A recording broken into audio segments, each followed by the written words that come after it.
How can you tell if your child is autistic? Where do you get help? Should your child be diagnosed with autism? And are there enough specialized educational facilities to cater for autistic learners?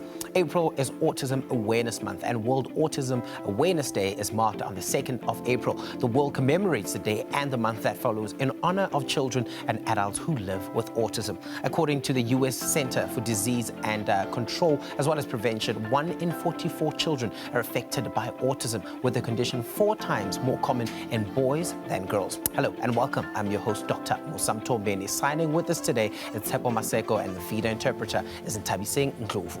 On Vital Signs, we will focus on autism, also called autism spectrum disorder. And coming up on the program, producer Wandile Mufukeng spoke to mother of an autistic child. She shares her story with us. He then spoke to the founder of the Center for Autism Research Education as well about the importance of early interventions and the developing of skills of children throughout these early years of intervention. We speak to child psychiatrists to help us understand everything that we need to understand about autism, and we'll speak to occupational therapists about treatment and therapy for those individuals living with autism. And lastly, to wrap up the show, Autism South Africa will be here to then discuss and show us all the campaigns and awareness that they're trying to drive out with respect to education, therapies, as well as advocacy throughout South Africa, as well as the challenges families as well as communities face.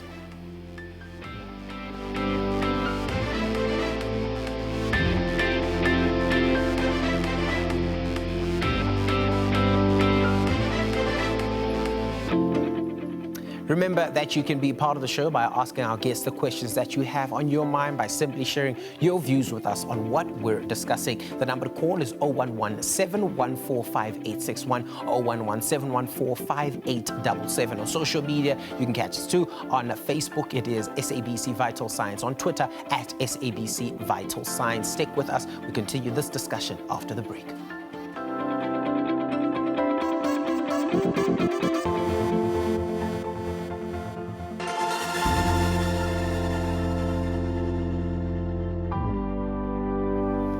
Welcome back to Vital Signs. Now, Bongegile Maqhupe is a mother of an autistic child who at first didn't quite understand her child's condition, which led her to seeing various doctors, including traditional healers. She shares her story with us about the journey that she's had as a parent raising a child with autism. I always say that maybe there's still research that needs to be done around if you can pick up while the mother is still pregnant, if the child already is showing signs of, autism or whatever, because he was fairly quiet in my time. I've had my second child, and when I compared those pregnancies, my daughter was very active. She would kick. My son, there would be days where he would be quiet the whole time and be like, is he still alive? But other than that, it was a normal pregnancy, normal birth. 35-year-old journalist Bongegiwe Maqhupe from Proteas Land in Soweto sat down with us to talk about her experience with raising a child with autism. As she explains, she had a normal pregnancy, but she then realized during her child's development that he might be struggling. He was okay, and then around, the normal milestones, he didn't really do the normal milestones, crawling and all of those things, but he was a happy baby, he was a cute baby. I wasn't worried, and plus it was my first child, so I didn't know. And my mother as well, because he's a boy, there was also that thing that, boys are slow and until I think it was about a year, 6 months, and he was still not doing mama or anything like that. Bongegile took her son to see a pediatrician at 6 months, and the pediatrician indicated that the child might have autism, and she was referred to Charlotte Maxeke Hospital for an extensive checkup. After that was a series of many things. We took him to an extensive hearing test where, I think at 2 he had to be sedated, and so that they could check if really his hearing was normal. The test came back and said that his hearing was normal. And you know how it is as black people. I think we took him to Abatandazeli. We took him to Izangoma because we were just like, maybe, they must be like, there were ridiculous things that were done to a small child. Her son was then diagnosed with autism at 3 years old. After the diagnosis, she started the process of looking for a special needs school for her son. They were also started a process of finding him a school. This was the most frustrating process in the whole thing because there aren't many autism schools around. So what then happens was that after you are given the diagnosis at Charlotte Maxeke, you are also given a letter that you should take to the Johannesburg School of Autism to say, because I think that's the school that they know that is closer to them, so they send you there to say, this child has autism, please find a space for him. Through interventions, Bongegile's now 10-year-old son can manage to do basic things by himself, but he still requires support. He can do like basic house chores. His basic house chore is to help me wash the dishes, so he packs the dishes. He takes instructions. He knows that when he gets back from school, he takes off his clothes. He's being assisted, of course. Obviously, he can take off his pants and stuff, but with the tops, you have to assist him. And then he knows where to put those. He knows where he's, he can brush his teeth. He's trying to brush his teeth. You still have to assist him. So he can do basic things, but he still heavily relies on us to assist him. After the break, we'll speak to Dr. Matlala Mabeba, a child psychiatrist, about autism. Stay with us.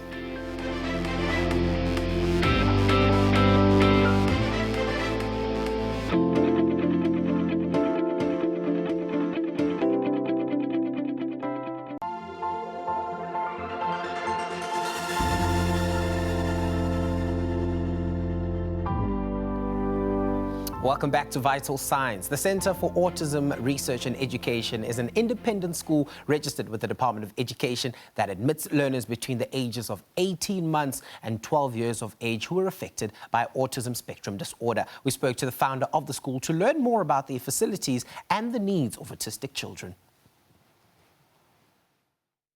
About 600,000 children with disabilities in South Africa remain out of school due to access. We visited CARE to find out about the facilities they provide for children with autism. CARE opened in June 2011 to cater for children on the autism spectrum. Around 2011, there were limited facilities for children presenting with autism, and autism being the largest growing developmental disability, there was a large gap in the market to open a centre like CARE. We're a specialised school and therapy centre catering to children who present with features of autism spectrum disorder.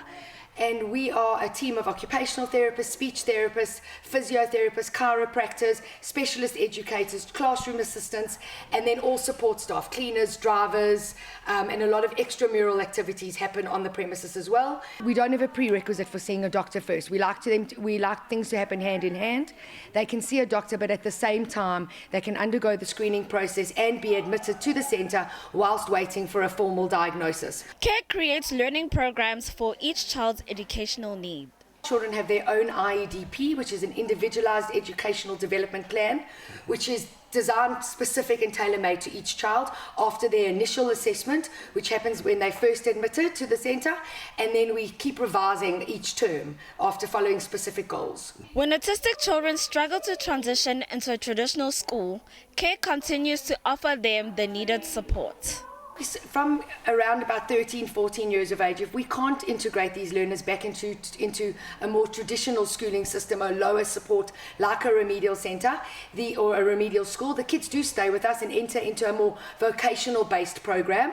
Or we're also looking at what are they good at? If it's computers, etc., then we're gonna hone in on those skills. Most children living with a disability find themselves on the waiting list in South Africa because public special needs schools are limited. There are limited facilities, and to be able to access services like ours is very costly. There are various government facilities that are available to these learners. Best advice would be first point of call to call Autism South Africa, and they'd be able to refer out depending on what the child's needs are.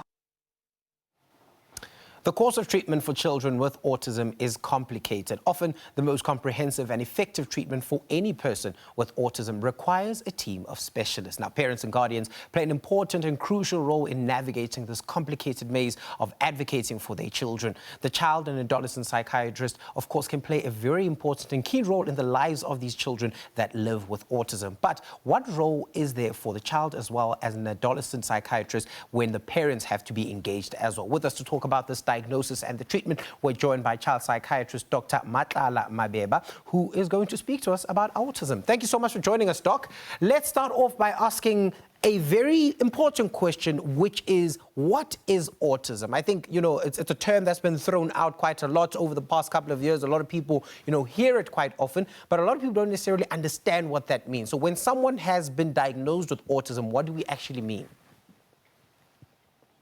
Good morning, Musa, and good morning to the SABC viewers. Thanks for having me. Autism, now we call it autism spectrum disorder, is a neurodevelopmental disorder. In other words, it has to do with the brain, the structure and the growth of the brain. Something is not developing as it's supposed to do in the brain. And according to our DSM-5, there are there's like two main core things that go wrong in autism. It's the social communication and repetitive behavior or restrictive behavior. Those are the common big symptoms that we see in autism.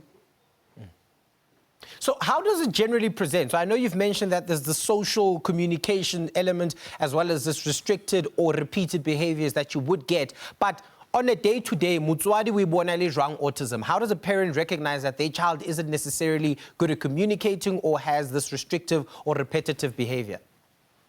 All right. So let me start by saying, typically, people see the signs or people present around 2 years. But I must say, it can be recognized from as early as 2 to 4 months. Okay. And there are a few symptoms that we look at or atypical development that can occur. In a small baby, 2 to 4 months, a child that doesn't respond to loud sounds, a child that doesn't smile back when a caregiver smiles at them, or a child that doesn't bring things to the mouth, a child that, usually from the age of 4 months, a child responds when the caregiver enters or leaves the room. A child that doesn't respond, doesn't get distressed when the caregiver goes. And now as they grow older, then we start seeing other things like speech. From 4 months, the children, infants start making sounds like the cooing sounds, like the bubbling sounds. When a child doesn't do that, those are the signs that will should alert you as a mother. And as the baby grows, we expect sounds like mama, baba, and this goes on with the other milestones. And coupled with that is when a child has little awareness of others. In other words, a child has got no interest in others, whether it's siblings or familiar people. They're usually in their own world. So those are usually the key things that we look at the younger age. But what I can tell you is the presenting symptom which brings people to us is speech. Okay.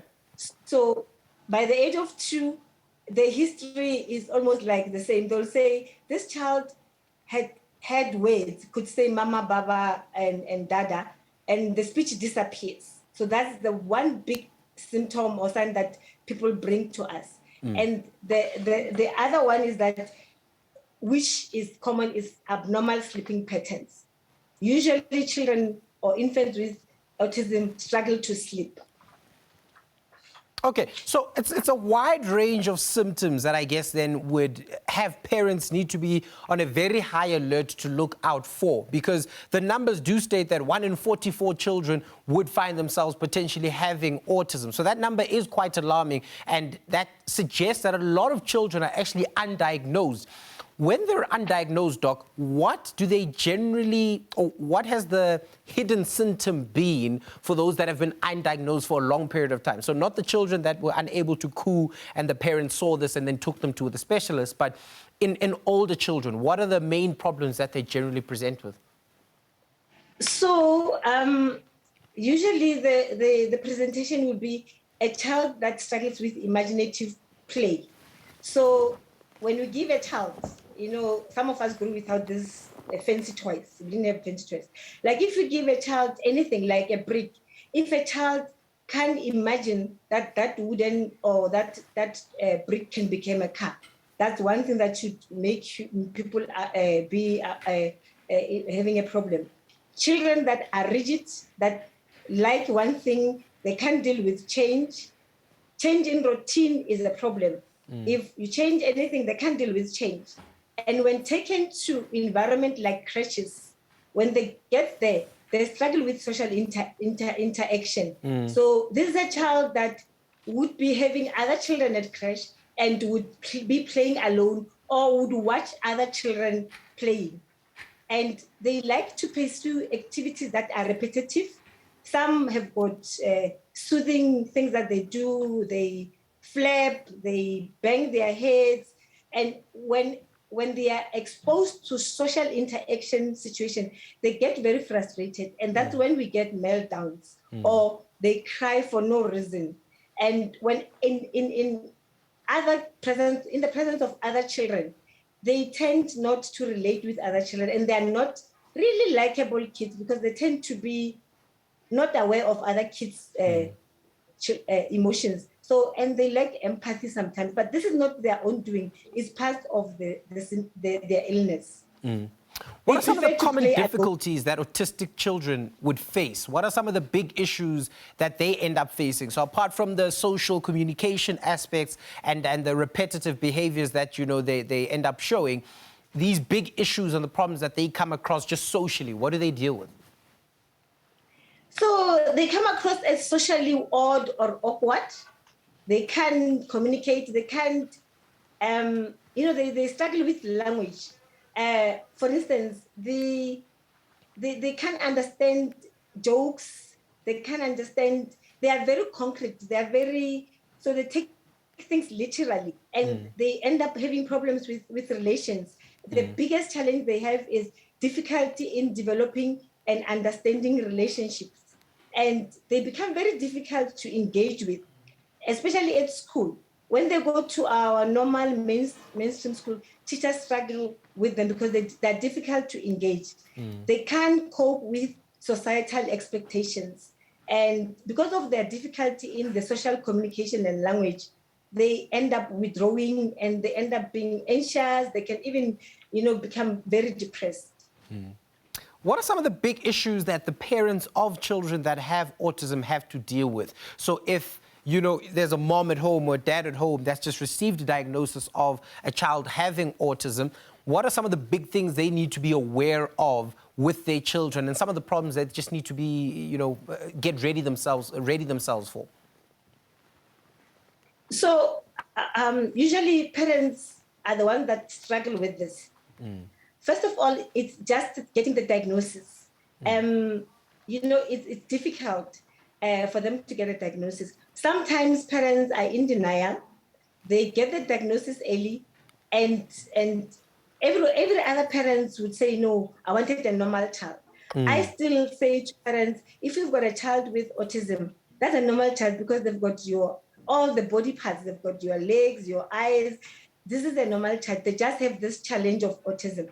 So parents, psychologically, they struggle with just accepting the diagnosis. Some of them are very much in denial, and they do go through phases of being depressed, being very stressed, because here they are sitting with a child that doesn't, like in our society, are normal and are not meeting the criteria of normality because of their challenge. So parents, first of all, I think it's getting the diagnosis right, getting the child assessed, getting the child placed in the proper environment. Those are the biggest challenges that parents face. And I can tell you that I usually sit down and educate parents about autism. And when they've got more education or they've got clarity about what autism is, it becomes better. And they'll stop seeking help. Because what I know is parents move from one therapist or one kind of form of treatment to the other, trying to get a child with autism cured. And there is no cure for autism. If you've got autism, you are on the spectrum, all we need to do is to get intervention to correct and to help the child and the parents to live normally. So you've mentioned something very important, that there is no cure for autism, but there's obviously treatment. And this treatment comes in a multidisciplinary type fashion. So what and how do you treat autism? I think because you've mentioned that it is a spectrum, it goes beyond it just being a, take this medication and that's the end of it. It's different people can present differently across the spectrum. So how do we treat children with autism? So my take is, first, the diagnosis must be made right by the proper team.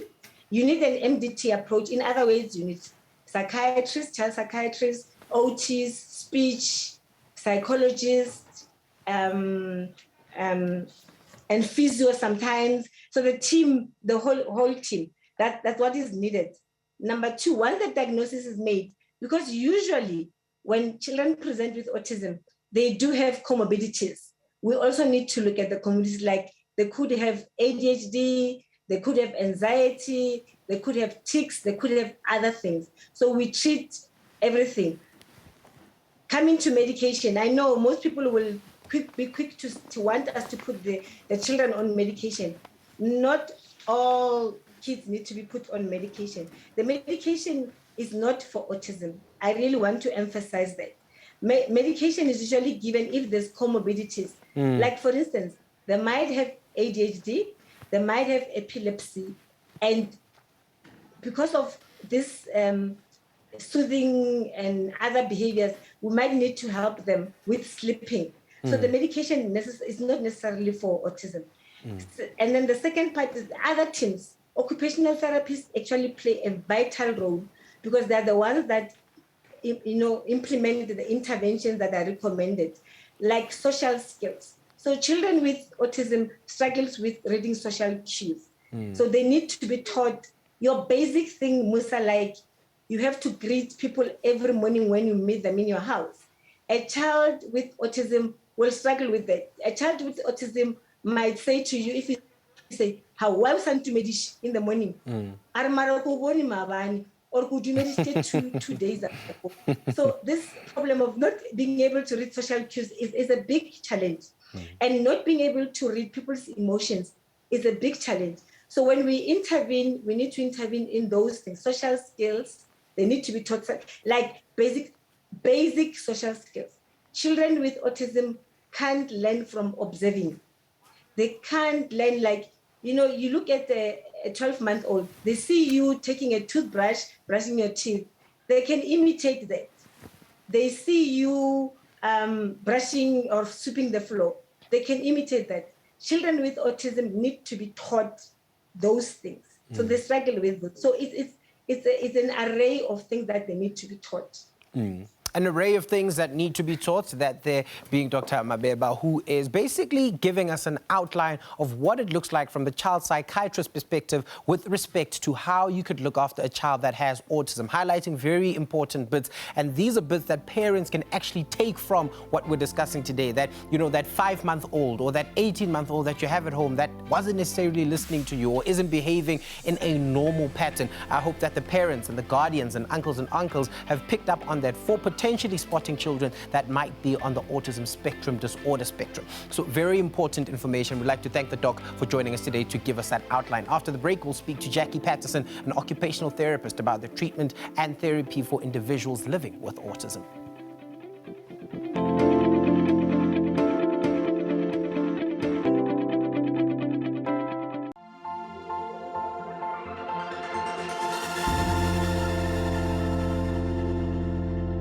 Welcome back to Vital Signs. I'm Dr. Musa Mtombeni. Now, occupational therapists evaluate the current developmental levels of children and adults with autism, aiming to improve their ability to self-regulate emotions and participate in social interactions. Through interventions, OTs can help people with autism build on their areas of strength and overcome their limitations. We're joined by occupational therapist Jackie Patterson to discuss what they do when they actually deal with someone with autism. Thank you so much for joining us today. So let's look at the first thing. OTs in autism. How do the two come together, and how do you guys step out to help people with autism? So occupational therapists help people with their activities of daily living. Okay. So when we're looking at our children with autism, they struggle with many of the activities of daily living. That would be your work skills, your personal management, so being able to care for yourself, your leisure activities. So children with autism struggle with all areas of life. So we can see that OTs would be helpful in all those areas. The main area as an OT that I look at is the sensory functioning or the sensory processing. What does that mean? So it is how you integrate all information from the world, process it and make sense of it so that you can give a motor input or a response. Okay. So we find that children with autism or people with autism have a different way of processing sensory information. So some things they overreact to or they overprocess, and some things they underreact to or they underprocess. So for example, many of our children respond to hair dryers and they'll block their ears, or they'll hide under the table, or they'll have some sort of behavioral response. That is not a normal response of a child or a person to have to a hairdryer going on or a big truck driving past. Then things like if they fall over and they hurt their knee, they won't respond at all. So that's an under response to pain or some sort of stimulus like that. So we help with getting the children through various techniques to process sensory information. And we work through activities of daily living, so your personal management skills and play. So OTs generally do a lot of playing with children. So why is it so important for occupational therapists to intervene with respect to children having autism? It sounds like the assessments that you have to do are quite robust, that there's a lot that needs to be seen and ticked off to say, you know, there's an under or an over response or response normally to these sorts of situations that they find themselves in, especially with the activities of daily living. So why is it important to have these assessments done? So we need to know because each person with autism has a very different sensory profile, like every person has a very different sensory profile. We need to find out where the under and overreaction is so that we can specifically intervene in those areas to help the person with autism. For children that have been diagnosed with milder forms of the ASD spectrum versus those that are diagnosed with a more severe form of the spectrum, how does the difference in management of that happen? The reason why I ask this is you'll find two moms with two children that both have been diagnosed with autism spectrum disorders, but the children are naturally not the same. So the management of one child versus the management of the other are obviously going to be different. So is there a normality that can be reached with both the children? So if we're looking at the level of support that a child needs in terms of their sensory processing, it can be very different, and we can have a child who would be a very low support, so they don't need much support in terms of academic achievement or being able to be independent, but they are very sensory seeking or very sensitive, and they will need a lot of support, but they will be able to manage it themselves over time. So the sensory input that we give really depends on their sensory profile. It doesn't depend on the level of functioning or the support level of each individual. Is there such a thing as a normal life for someone with autism? I think I say this because, I mean, when you look at the spectrum, and I mean, people watch TV shows and movies and things like that, and someone would say, you know, this person's been diagnosed with autism and they're the super genius that is well-functioning, but has little bits and pieces that you'll pick up from that and say, maybe that's what's making them autistic. When you look at the children that you've had to, you know, assess and, you know, are in therapy with, is there a normal that comes out of that where the individual becomes self-sufficient, is able to do, you know, dishwashing and get themselves clothed and ready to go to school and get a job, all of that? Is there a normality that comes with autism spectrum disorder in therapy? I think so. It's depending on that's why we intervene at an early age, because you want to help that individual, that child, to achieve their best potential.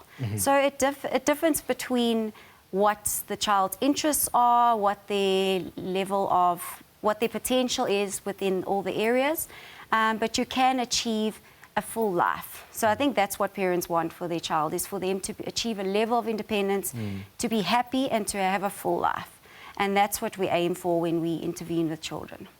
So let's talk about the specific treatments, if you can. Some very common treatments that you'd have for children with autism. What are they, and how do you continue to have those sessions? Because I mean, occupational therapy, physiotherapists, chiropractors, psychiatrists, all of these are expensive exercises to have. And these sort of services and the skills that you teach the child need to be carried out outside of the remedial or the therapy sessions. So what are some of the therapies that you commonly do with children that have autism that are high impact in the individual, and how and why do they assist?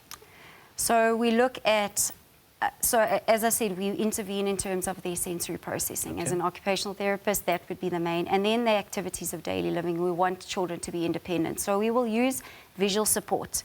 Visual support is very beneficial in most of our children or individuals with autism.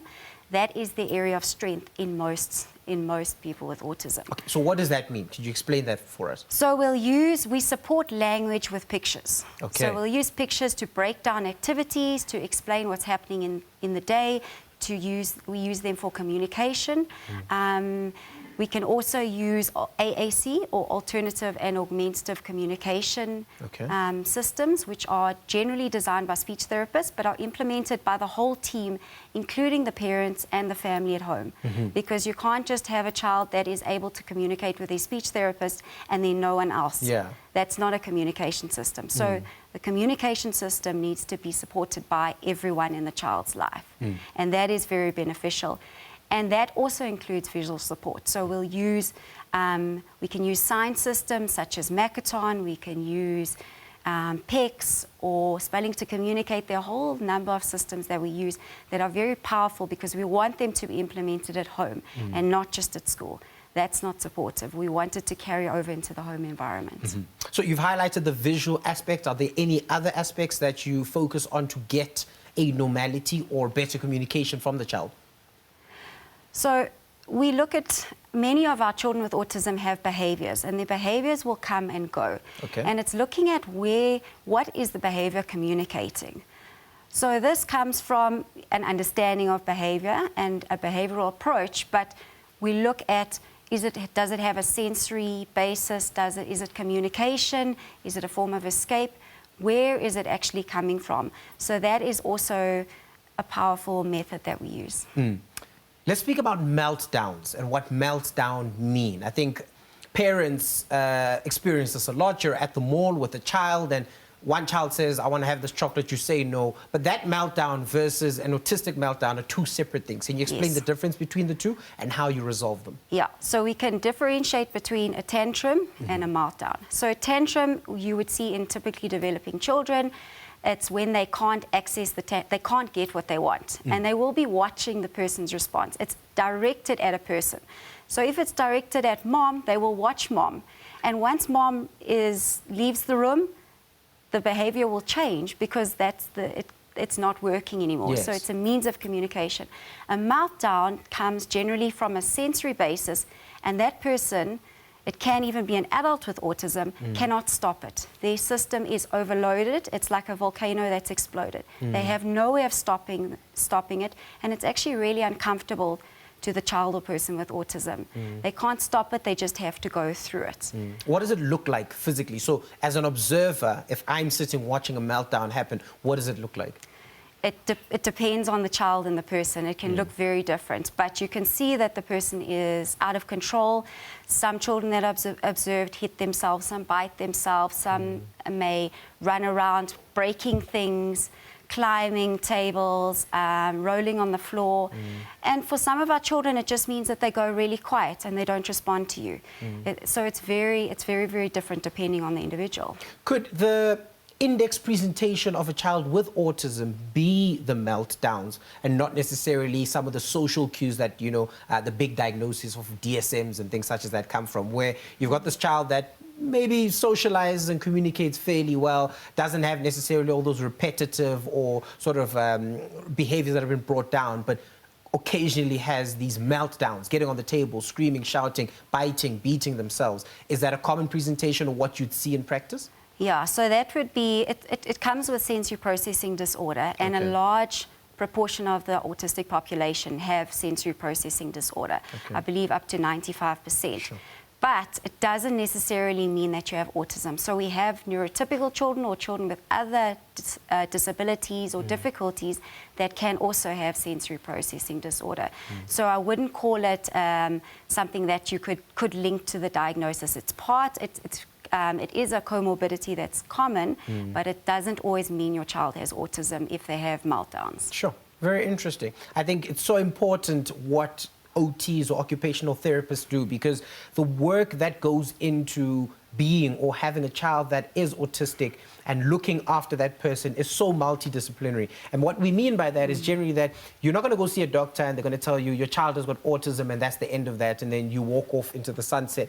It's actually something that requires daily activity with the child, requires therapy with the OTs, therapy with physios, therapy with the psychiatrists, as well as many other sort of allies that come into the picture to offer this child a normality that may come from that. And it's very important. A tweet that came through from Caleb saying that things I'd like society to become aware of this Autism Awareness Month is that autistic people are valid and equal as they are. We have different needs which deserve respect. A very important one is autistic needs and traits cannot be changed with ABA, and of course the last being autism is not a disease. It does not need a cure. Very important. Thank you so much, Jackie, for joining us today, speaking about occupational therapists and what they do. After the break, we'll continue our discussion and speak to Mary Mwekesi, the National Coordinator from Autism South Africa, about their awareness campaigns and the challenges families and communities face. Remember that you can be part of the show, asking our guests any questions that you have in your mind by simply sharing your views on what we're discussing. The number to call is 011-714-5861 or 011-714-5877. Stay with us.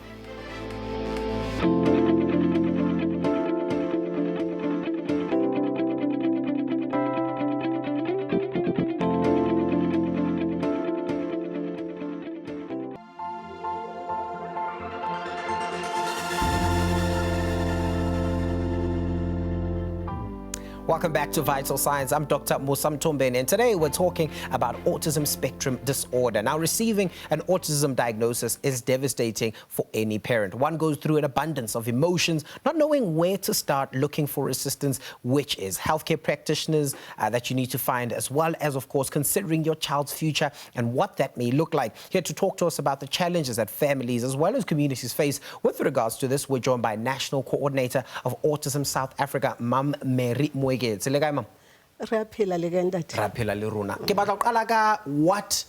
Autism South Africa does. What is Autism South Africa and what do they do? Autism South Africa is a national autism organization. We work in the 8 provinces of the country. We do awareness and acceptance. We do advocacy, lobbying, and family support. Yes. So what does awareness and acceptance mean? So I think the awareness components, a lot of people will, familiarize themselves with, they kind of know what that means, especially with April. But what does acceptance mean? Acceptance means that once the people are aware of this autism spectrum condition, we would like to see people now accepting the people on the autism spectrum, people understanding that, you are born autistic, you become a teenager with autism, you become an old woman or old man with autism. So it is not good enough for people to be aware and not accept and know that we've got these people in our communities. All we need to do is to accept them, to give them support, and let them live without in our communities. So what does support look like for someone that has received diagnosis of autism? I think you could break it down into what communities can do and what you guys do as Autism South Africa. You know, one of the things that I've picked up as myself as a mom of an autistic person, what I've realized is that our communities tend to stigmatize. Okay. So if we could, start by destigmatizing people who are different from us. And another support that I would actually like to see happening is that once people realize that we've got a few children in these communities that are different from our children, what they can do is that, because some of our people on the autism spectrum are non-speaking, so if they get lost, people must help, like not, starting like just look like, we don't care. So you see this child wandering around, and you don't, even if there's a police station close by, people just pass and never try to help the child. So this is the type of support that I think will help families that have children or people on the autism spectrum. Autism is such a common thing to have. I mean, the numbers being 1 in 44 children makes it so common that if you just think of any school, you're bound to find about 10 people that have autism just on those numbers alone. The number of people, however, are not diagnosed becomes a problem. I think we'll get into, advocacy and the things that you guys would like to do to see, people that would need the support, get the support that they need. But we've got Constance from Soweto who's got a question for you, Ma. Good day, Constance. Hi, how are you? I'm okay. How are you? Very well. What's your question for us today? My name is Constance. My name is Constance. I've got a child with autism. So he's very aggressive, and the medication doesn't work on him. So I wanted to know what to do. So I think we'll look at this in two ways. I'm going to let Mama Mwegeti highlight what she thinks needs to be done from the perspective of Autism South Africa. And I think what we'll also do is look at what should be doing in terms of a medical perspective. So, Mama Mwegeti, can you highlight what happens in that situation? I'm sure this is a common thing that you have to deal with a lot of the time, where parents are struggling with a child that has autism. What does Autism South Africa advocate for or say needs to be done? One thing that I've heard quite a lot, it's what Constance is saying, where parents find that they struggle with the behaviors of their children. I think we need to dip a little bit deeper when you see these behaviors happening, to check what can be the triggers of that behavior. Because I'm not a medical professional, so I cannot talk on the basis of medication. But I can only talk on saying to maybe other parents who are also struggling with that, to try and learn or the study what could be the triggers of these aggressive behaviors that they get. Because some of our children who are non-speaking, they struggle to actually express their needs to the parents. Thus, you'll find that they end up being aggressive. Because, for an example, if I am hungry and I cannot tell you that I'm hungry, or if I want to go somewhere and I'm not able to tell you that, can I please go to Granny or go to Aunt so-and-so, what will I end up doing? You do what you can. Yes. And I heard the occupational therapist here talking about helping with emotional regulation and all that. Maybe before even the aggression starts, the parent, if they pick up what could be the triggers of these behaviors, they could be able to help the child before the behavior starts. And I think an important thing, Constance, from Soweto, is to go through what the occupational therapist Jackie was saying. A big highlight is assessments. Assessments are so important in a child, to say that they're able to assess and find out what causes certain behaviors to happen, and whether they're reacting, you know, in an increased way or decreased way, and coming up with solutions to that. Medication, of course, does assist, but you need to be treating something that is known. So sometimes you may find that some things lie undiagnosed and they need to be treated as well. So an important thing would be to go out to the people that you were seeing, go back to have a medication review, go back to have an assessment done, and then continue the classes if you're seeing occupational therapists and other allies that will assist in the behaviors of your child, and then continue those. And I think an important one here is not only take the stuff that happens, you know, at the classes or at the therapy sessions, but continue those same things at home, because it's very important to have that behavior being repeated and the routine sticking with the child. Okay, Ma, to wrap up our discussion, Autism South Africa and the Advocacy, do you have any campaigns that you're doing in the month of April? Are there any big news that we need to, you know, be ready for? We do have autism acceptance and awareness days in the provinces. I would suggest that our viewers go to our website, because they'll get the numbers of different people who work in the different provinces to see what is being. It has been happening, I think, right from the end of March. It's been happening. We collaborated with the Department of Education, and there was an awareness at Renbeck Clinic School, another one at Tula Sizwe, and we are together with a group of mothers, a group of support group for mothers. We're having another one, I think on the 30th, in Rockville. At Rockville, there's a center, the Horses Equation Center. Yes. It was supposed to have happened last weekend, but it was too cold, and because it's outside, it was postponed to the 30th of April. So, importantly, there are a lot of events that happen, especially in the month of April, that if you as a parent or someone that just wants to support other parents or children, or, you know, go assist in a way that you can, are there, and that of course is Autism South Africa. Find the website and find out which events are happening in and around you. Thank you so much, Ma, for joining us today, speaking about autism. We hope that you've taken away from our show very important bits about the recognition of someone that may potentially have autism, and all the things that happen in between, from diagnosis to all the different treatments that exist. Thank you so much for joining us today, and please go out there and be safe. More importantly, just stay where you are and stay safe. From us, the Vital Signs team, thank you for joining us. We'll see you again soon.